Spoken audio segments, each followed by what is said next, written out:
Hello and welcome back to my YouTube channel. It's been a couple of months. I've been sick for 2 months. Very strange. I've never dealt with an illness or health-related issue for this long, but hopefully, I'm starting to feel a little bit better. So hopefully that will mean the return to recording because I do miss it. One of the odd symptoms I experienced was I would feel very nauseous after speaking for a little bit, and being a teacher, that's not the best type of symptom to experience. But for today, I'm, hopefully posting this while it's still relevant. It's still, the first 2 weeks of January, the first 2 weeks of the new year. I'm going to post and record my top 10 favorite reads from 2023. The last year I read in total 41 books, which is the most I've read in years. I average about, I want to say 24, which is 2 books a month. When I was in college, I was averaging closer to 35, 36 books a year. But this year, in 2023, I really wanted to read a lot more. I wanted to play fewer video games. We'll see if that continues into this year. There are a lot of games that I want to play, but I felt like it was a strong reading year. I have a couple of new all-time favorites, which we'll see in a little bit. But for the most part, I enjoyed it.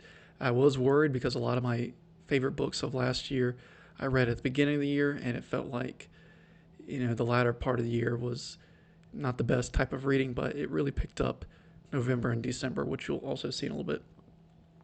So I have my top 10 favorite books of last year. Again, just favorite. I'm not really ranking them off of any criteria. It's just how much I enjoyed them. I am putting them in order, though, 10 through 1, because, I like doing that. I keep a spreadsheet and a Google Docs where I do place them as soon as I'm done, and I do compare books because I'm weird like that.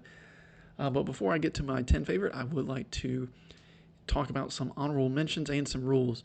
One, I try to pick at least, one book from each author. I couldn't do any more than one book from an author, or this list might be dominated by one, except I don't read a lot of series, so I don't think that really changed much. And also, again, just one from a series if I enjoyed multiple books from a series, which, looking back at my list, I don't think that really changed anything. There was one series that I read that there was a book right outside the top 10 and then a book in the top 10, so that took care of itself, that little ruling. But I do have two honorable mentions I want to mention first, and then we'll just jump right into it. First, the final book that I read in 2023, The Wager by David Grann. I made this an honorable mention for two reasons. Again, it was the final book that I read in 2023, so I felt like recency bias would make it stand out a lot. I like to think about my books for a little bit longer before I put them, before I rank them in a top 10, something like that. And I just didn't feel like I had enough material or enough, brain power to really think about it too much. I enjoyed it a lot. I don't read a lot of nonfiction, but I do feel like David Grann did a pretty good job of presenting a lot of detail and a lot of information into digestible parts and parts that really told a great story. I do hope one of my goals for 2024 is to read a lot more nonfiction. We'll see if I can do that. But The Wager, excellent.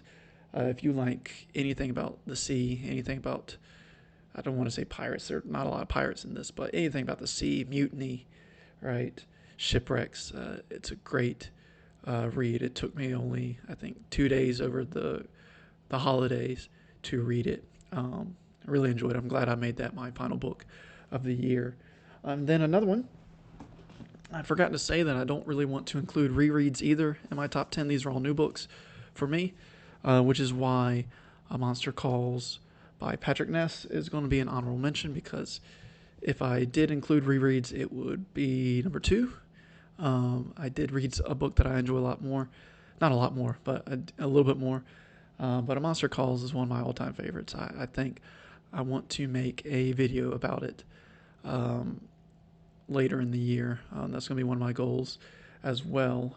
So I'm going to save most of my comments for that video, because I will end up rereading it once again this year, because I've reread it 3 years in a row, after reading it, I think, 10 years ago. So I'm excited to read it again, and hopefully I'll make a good little video for it. But let's go ahead and jump right into my top 10. All right, top 10, here we go. At number 10, I have Kindred by Octavia Butler. It is about an African-American woman. I think it's in the 60s or 70s. I read this pretty early in the year. But in the 60s or 70s, where she's growing up, she's in her 20s, she's married, but she's randomly transported to the antebellum South. And if you know anything about United States history, you know that is probably not the best time for an African-American woman to exist. We find out later why she's transported to that time period. She's able to go back and forth between her time and that time, but that is a spoiler, and that's neither here nor there, because I don't want this to be any type of spoiler recording. But I really enjoyed it because of, I would say, the characters were the best part. Dana and Rufus, if you know anything about the book, you know about Rufus. He's one of the most complicated, most layered villains I think I've read. I think a lot of people, though, say this odd thing that I don't know if I agree with it. They say, oh man, it's so tough to hate Rufus because, you do get a lot of his backstory. You do get a lot of the layers that make Rufus, but I find that he is so easy to hate still because of everything that he does in the novel. It's at times a very tough read. It's not the most enjoyable read. I think it's a little difficult to enjoy it all the way through, but Octavia Butler, I think, is a very talented writer. So I put this at number 10, Kindred by Octavia Butler. All right, number 9. Number 9, I actually found the book. It is going to be The Lathe of Heaven by Ursula K. Le Guin. My first Ursula book, but not my last. I actually just finished Left Hand of Darkness, but that's for another video. The Lathe of Heaven is a lot of fun. I picked it up because of, I believe it's Jared and the Fantasy Network, Jimmy. They talked about it in a live stream, like late in the year. And Jared did a very good job of selling me on the idea of it while I was watching it. It is about a man who realizes that his dreams can impact reality, and it can shape and shift reality. And his psychiatrist also realizes this. And it's a battle of wits between the psychiatrist, our main protagonist, and, oh man, I can't remember any of the characters' names, and a third character, and they're all trying to battle it out in a way with their wits, like how to control this man who can use his dreams to control the universe. One of the coolest plots I've ever heard, and I picked it up just for that reason. And this is a very, if you can see, this is a very short book. There's a lot of ideas packed into the 160 pages. Very quick, very punchy, and that's probably the biggest reason why I loved this book, between just how many ideas are in it and the three characters. I think, if you are, worried about a book this short having great characters, look no further. This is a great book with great characters, and it was very, very easy to read. I loved it. The plot, one of the coolest I've ever read. Please check it out. All right, number 8, we have Old Man's War, John Scalzi, one of the titans of modern sci-fi, and for me personally, one of the most confusing authors because I've read 3 of his books, loved Old Man's War, hated another one of his books, and then felt kind of middling about Star Villain. But Old Man's War, I think I really enjoyed it because I read this book and a book that's rated right above it back to back, and I think maybe that colored my thoughts a little bit, but I really enjoyed this because of the comedy, and the plot line itself was pretty good. The characters, well, the side characters, I think, unfortunately, like a lot of Scalzi books, the other 2 that I've read, the side characters aren't that interesting, but the main character, let me see, it's been a while since I've read it. John Perry, great character. I really enjoyed it. It is about John Perry. He grows old. He, on his 75th birthday, he enlists into the United States Army or the Marines. I can't remember, the Space Marines, and he goes off and fights in an intergalactic war as a little soldier. Just a great little storyline. But John Perry, great character. I can't really speak much else about it because I have another book that I thought did all this intergalactic stuff just slightly better with an even better character. Number 7, and I hope I can find the book at some point because I really love the cover that I read from. It is The Forever War by Joe Haldeman. It is, again, as I just said, from Old Man's War. It's also an intergalactic sci-fi war novel. In this case, it's very much like Old Man's War, where it is anti-war. Joe Haldeman was directly inspired by the Vietnam War and his experiences in that war. The Forever War is just a very haunting story, very much anti-war. These characters, these super soldiers, these super marines, space soldiers, they experience grueling training, grueling hardships, and just terrible, training regimens that kill many of them before the war, before they even see battle, and then they experience battle, and that's also just terrible for them as well. So this entire novel, also I think very short. I think the edition I read from is not even 230 pages. This entire novel just paints a picture of why war is awful, why it just doesn't make a lot of sense, especially this war that they're involved in, because it. I don't know if this is a major spoiler. Maybe it is. Oh well, you can click off. But the war started because of miscommunication, right?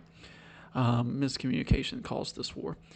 So a lot of people die for nothing. But one of the coolest parts, again, this was written in the 70s, but Joe Haldeman, he writes about, traveling at the speed of light and time dilation, and these characters experience that where they can travel thousands and thousands of light years away in a split second, but now all their loved ones and their past lives on Earth mean nothing because everyone that they loved and knew before are also dead within a split second. But a great novel, I think. If you want to read a classic sci-fi book that has clearly influenced many novels, especially in modern sci-fi, please read The Forever War. Again, very quick as well. I do not regret reading Old Man's War and The Forever War back to back. I think more people should try that as well. Great idea on my part. I'm glad that I did it. All right, let me make sure I got my numbers right. Number 7, going back to a modern sci-fi. Finally had some success with a modern sci-fi. It's one of the biggest series currently going on. Red Rising by Pierce Brown. I'm so glad that I finally picked it up. I remember years ago seeing it at the bookstore and not picking it up because I thought, and this is no offense to the genre, but I thought it was young adult because of the cover. I mean, look at it. I'm going to be honest, I highly dislike this cover. It's not a good cover. But it is just pardon my French, a kick-ass story. I really, really had a lot of fun reading this one. Is it one of the highest literary merit stories that I've read in the year? No.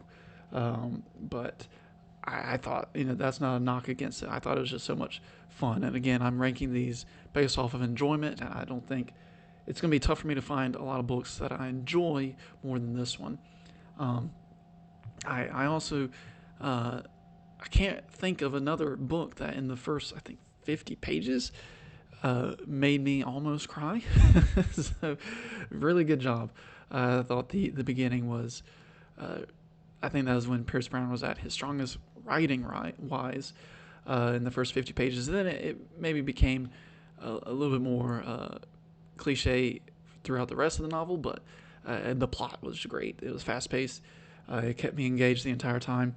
And I heard in later novels, in books in this series, he becomes an even stronger writer. So I am excited to pick up the rest of the series. That is going to be one of my goals. I'm not going to start the rest of the series until later because I have to read for school and I have to get ready to teach 2 new novels. So I'm going to hold off on Red Rising until probably, what's the second book called? Golden Sun. I'm going to hold off on that probably until March. And then just read a book a month.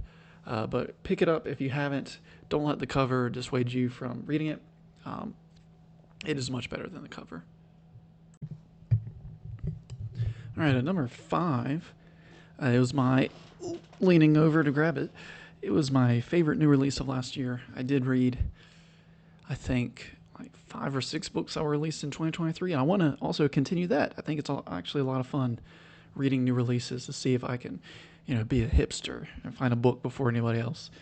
But I am placing The Will of the Many by James Islington. I'm removing the jacket a little bit. I have a dedicated review about the book, so I'm not going to talk much about it anymore. But really, really enjoyed it. It's one of, I think, the strongest entry books for a series that I've read, and I hope the rest of the series lives up to what the first book did. It did a lot in the 600 and some pages. It's almost like the complete opposite. No, I shouldn't say the complete opposite. Where the Lathe of Heaven, there it is again. It has a lot in the 140 pages.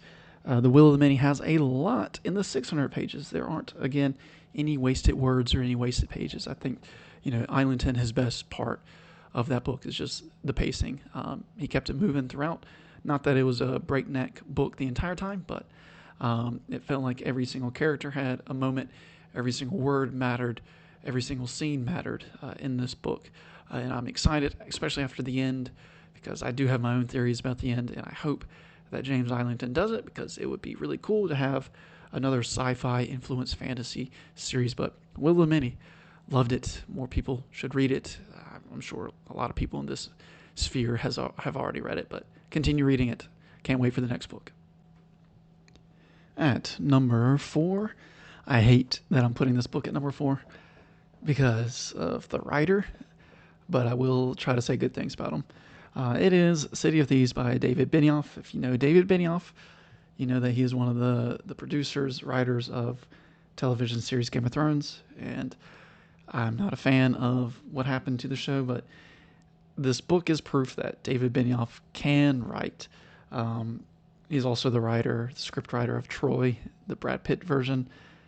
So, I don't know what his batting average is, but David Benioff told a great story in The City of Thieves. I rated it and ranked it this highly because it has one of the best characters. I don't listen to audiobooks. I only read it, so I don't know exactly how to pronounce this name, but Kolya is how I said it in my mind, or Kolya. He is one of the funniest and greatest characters that I've read probably in my life. I would put Kolya up there as one of my all-time favorite characters. It is a comedy set in World War II in Leningrad. That's really tough to do, to set a comedy during that time and in that location, but David Benioff does a great job with that. I thought it was, a heartwarming story as well. It had a lot of emotions in it. This is proof that he can write, and I wish Game of Thrones was like this as well. But oh well, what can you do? I think more people should set aside maybe their disdain for David Benioff and give this book a shot. I think he wrote something else, and I'm willing to go and buy it and read it as well this year, just to see what it's like. But read City of Thieves. I don't think people will regret reading it.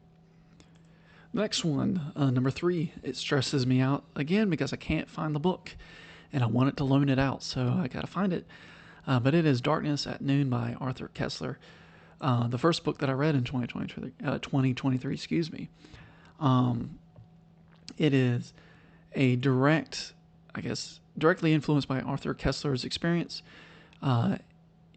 during, communist USSR, and his experience in camps, and his experience being under arrest in Spain.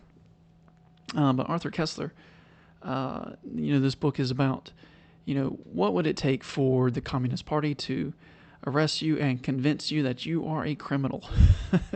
What kind of, torture devices would they use?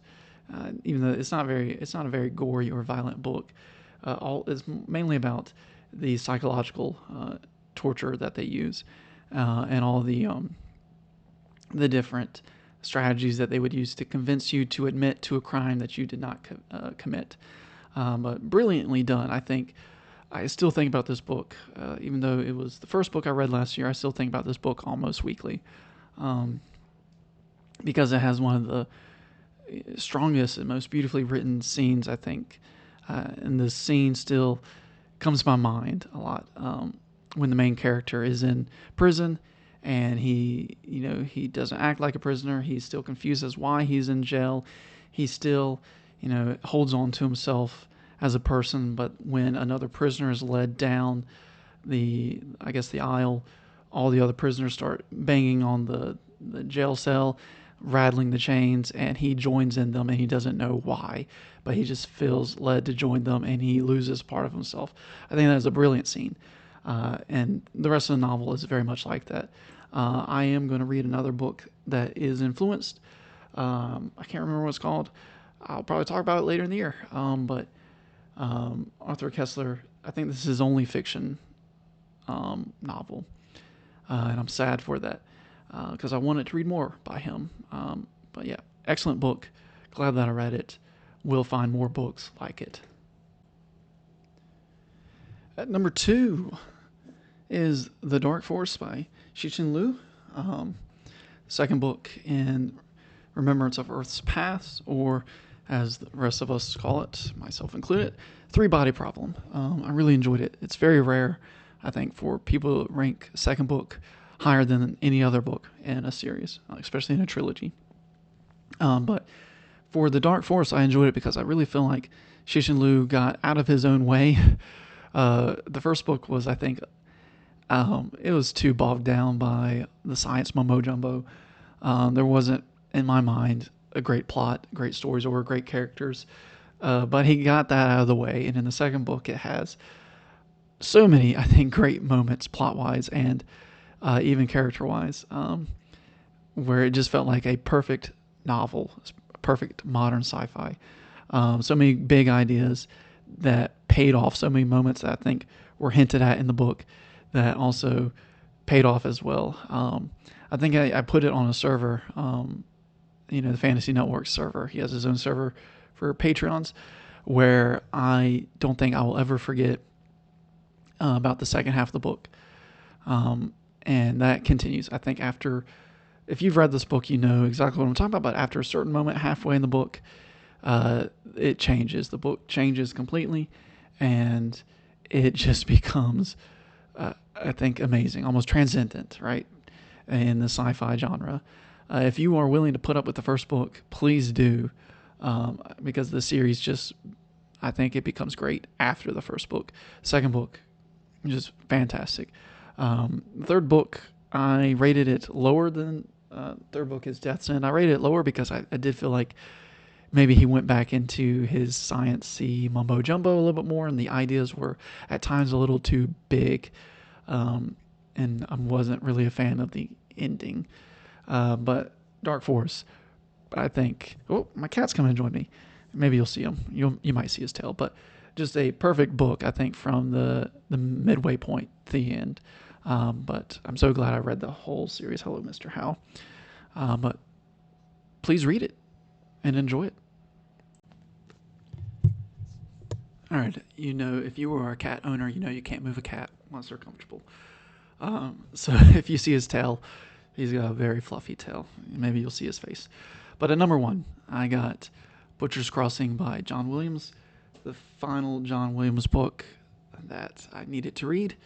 Unfortunately, I loved all 3 of the major John Williams books. I read Stoner more than 10 years ago. I read Augustus, I think 2 or 3 years ago now. And then finally last year, I decided to pick up Butcher's Crossing. And I feel like John Williams might be my favorite author. And he might be the most perfect author for me. And this book, I read it at the right time. It is about a young academic, a Harvard grad, who leaves the academics behind and goes out west. And if you know anything about me, you know that pretty much fits what I wish I could do sometimes with my life. Just leave the academics and go out west or go on my own adventure. Obviously, though, I wouldn't want my life to follow this novel, though, because it is definitely a novel that shows man versus nature and how nature loses to man, unfortunately, where we just devastate and destroy nature and we just destroy the West. I don't read a lot of Westerns. It might be something I try out more this year, but I am so fortunate that I read this book because, again, it felt like the perfect book at the perfect time for me.